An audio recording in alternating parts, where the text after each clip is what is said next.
Tudo de Graça, por Charles Haddon Spurgeon. Porque pela graça sois salvos, por meio da fé. Isto não vem de vós, é dom de Deus. Efésios, capítulo 2, verso 8. Das coisas que eu vos tenho dito há tantos anos, esta é a suma. Dentro do círculo destas palavras, minha teologia está contida, na medida em que isto se refere à salvação dos homens.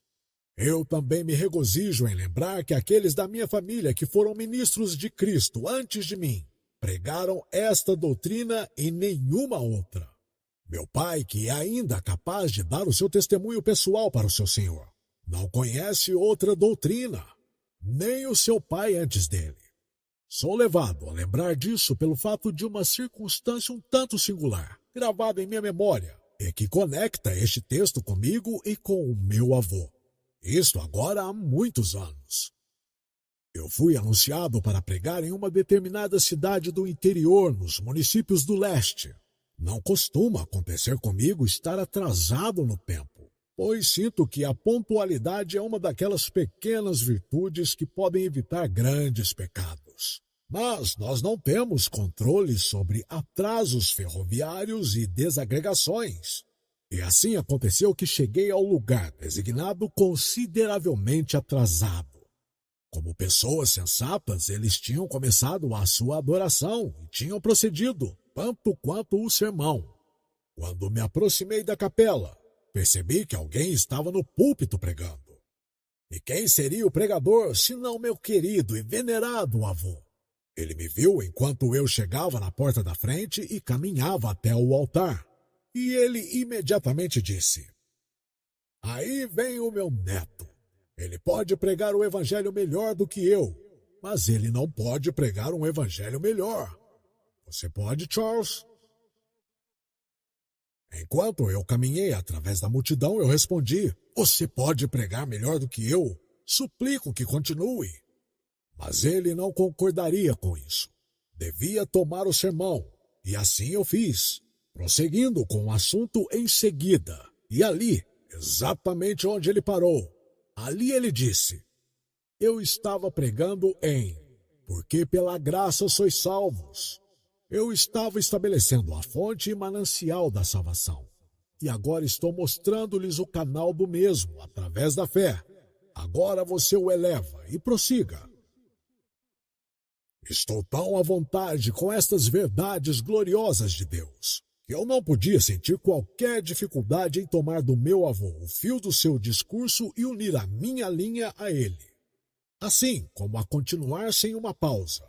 Nosso acordo nas coisas de Deus tornou-se fácil para nós sermos pregadores conjuntos do mesmo discurso. Eu continuei com "por meio da fé" e, em seguida, eu prossegui para o próximo ponto. "E isto não vem de vós." Após isso, eu estava explicando a fraqueza e incapacidade da natureza humana e a certeza de que a salvação não poderia ser de nós mesmos. Quando eu tive a aba do meu casaco puxada e meu avô bem-amado teve sua vez novamente. Quando falei da nossa natureza humana depravada, o bom velhinho disse: "Eu conheço mais acerca disso, queridos amigos." E assim ele assumiu a parábola e pelos próximos 5 minutos estabeleceu uma descrição solene e humilhante de nossa perdição, a depravação de nossa natureza e a morte espiritual sob a qual fomos encontrados. Quando ele disse o seu exemplo de uma forma muito graciosa, seu neto foi autorizado a prosseguir novamente, para a grande satisfação do querido velho, pois de vez em quando ele dizia em tom suave: "Bom, bom." Uma vez ele disse: "Diga-lhes isso de novo, Charles." E claro, eu lhes disse isso de novo. Para mim foi um exercício feliz tomar a minha parte no testemunho das verdades de Deus de tal vital importância, que são tão profundamente impressas sobre o meu coração. Ao anunciar este texto, parece-me ouvir aquela querida voz que tem sido assim por muito tempo perdida na terra, que me dizia: "Diga-lhes isto de novo." Não estou contradizendo o depoimento dos primeiros pais, que agora estão com Deus. Se o meu avô pudesse retornar à terra, ele me encontraria onde ele me deixou, firme na fé e fiel a essa forma de doutrina que uma vez foi entregue aos santos. Vou lidar com o texto rapidamente, por meio de fazer algumas declarações. A primeira declaração é claramente contida no texto. Primeiro, existe salvação presente. O apóstolo diz: sois salvos. Não vocês serão ou vocês podem ser, mas sois salvos. Ele não diz vocês estão em parte salvos, nem no caminho para serem salvos, nem esperançosos da salvação. Mas, pela graça, sois salvos. Vamos ser mais claros neste ponto como ele era, e nunca descansaremos até que saibamos que somos salvos. Neste momento, estamos salvos ou não salvos? Isto está claro. A qual classe pertencemos? Espero que com o testemunho do Espírito Santo, podemos estar bem certos da nossa segurança quanto a cantarmos. O Senhor é a minha força e o meu cântico. Ele também se tornou a minha salvação. Nisto eu não demorarei, mas passarei a observar o próximo ponto. Segundo, a salvação presente deve ser por meio da graça. Se podemos dizer de qualquer homem ou de qualquer conjunto de pessoas, você está salvo, teremos de prefaciá-lo com as palavras: pela graça. Não há outra salvação presente, exceto a que começa e termina com a graça. Tanto quanto eu sei, eu não penso que qualquer um em todo mundo pretenda pregar ou possuir uma salvação presente, a não ser aqueles que acreditam que a salvação seja toda de graça. Ninguém na Igreja de Roma afirma ser salvo, completa e eternamente salvo. Tal profissão seria herética. Alguns poucos católicos podem esperar entrar no céu quando morrerem, mas a maioria deles tem a perspectiva miserável de purgatório diante de seus olhos. Vemos os pedidos constantes de orações para as almas que partiram, e isso não aconteceria se essas almas fossem salvas e glorificadas com o seu Salvador.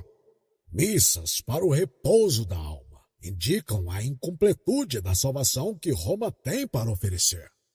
Bem que assim seja, uma vez que a salvação papal é pelas obras, e até mesmo se a salvação pelas obras fosse possível, nenhum homem pode jamais ter certeza de que ele tem realizado um número suficiente delas para garantir a sua salvação.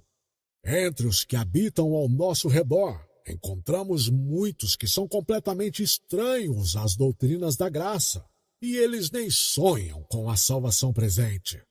Possivelmente eles confiam que podem ser salvos quando morrerem.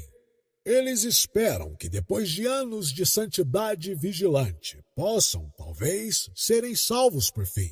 Mas quanto a serem salvos agora, e saber que eles são salvos está muito longe deles. E eles pensam que isto é presunção. Não pode haver salvação presente, a menos que seja sobre este fundamento: pela graça sois salvos. É uma coisa muito singular que ninguém se levantou para pregar uma presente salvação pelas obras. Acho que isto seria um completo absurdo. As obras sendo inacabadas, a salvação seria incompleta, ou, a salvação sendo completa, o principal motivo do legalista teria desaparecido. A salvação deve ser pela graça. Se o homem está perdido pelo pecado, como ele pode ser salvo, exceto pela graça de Deus? Se ele pecou, está condenado. Como ele pode de si mesmo reverter essa condenação? Suponha-se que ele deve guardar a lei de Deus todo o resto de sua vida. Ele então só tem feito o que ele sempre esteve obrigado a fazer. Ainda será um servo inútil. Como ele tornará ao passado? Como podem velhos pecados ser apagados? Como pode a ruína ser recuperada? De acordo com a Escritura e de acordo com o senso comum, A salvação só pode ser através do favor gratuito de Deus. A salvação no tempo presente deve ser pelo livre favor de Deus. Mas você não ouvirá ninguém apoiar o seu próprio argumento dizendo: eu mesmo sou salvo pelo o que eu fiz. Isso seria uma superfluidade de malícia a que poucos homens iriam. O orgulho dificilmente poderia rodear a si próprio com tanta ostentação extravagante. Não, se somos salvos, deve ser por livre favor de Deus. Ninguém professa ser um exemplo do ponto de vista oposto. A salvação, para ser completa, deverá ser por livre favor. Os santos, quando eles vêm a morrer, nunca concluem suas vidas esperando em suas obras. Aqueles que viveram as vidas mais santas e úteis invariavelmente olham para a livre graça em seus momentos finais. Eu nunca estive ao lado do leito de um homem piedoso que repousa qualquer confiança que fosse em suas próprias orações, ou arrependimento, ou religiosidade. Já ouvi homens eminentemente santos citando na morte as palavras: Cristo Jesus veio ao mundo para salvar os pecadores. Na verdade, quanto mais próximos os homens vêm ao céu, e quanto mais estão preparados para ele, mais simples é a sua confiança no mérito do Senhor Jesus Cristo. E mais intensamente eles abominam toda a confiança em si mesmos. Se este for o caso, em nossos últimos momentos, quando o conflito estiver quase no fim, muito mais devemos sentir que seja assim, enquanto estamos no meio da luta. Se um homem é completamente salvo neste momento de guerra, como pode ser salvo, exceto pela graça? Enquanto ele tem a lamentar contra o pecado que habita nele, enquanto ele tem que confessar inúmeras falhas e transgressões, enquanto o pecado está misturado com tudo o que ele faz, como ele pode acreditar que ele está completamente salvo, a não ser pelo livre favor de Deus? Paulo fala desta salvação como pertencente aos Efésios. Pela graça sois salvos. Os Efésios eram dados às artes mágicas e obras de adivinhação. Tinham, portanto, feito um pacto com os poderes das trevas. Agora, se tais como estes foram salvos, isto deve ser somente pela graça. Assim é conosco também. A nossa condição original e caráter torna certo de que ser salvos em absoluto, temos de dever isso ao favor gratuito de Deus. Eu sei que é assim no meu caso, e eu acredito que a mesma regra é válida para o restante dos crentes. Isso é claro o suficiente, e por isso eu avanço para a próxima observação.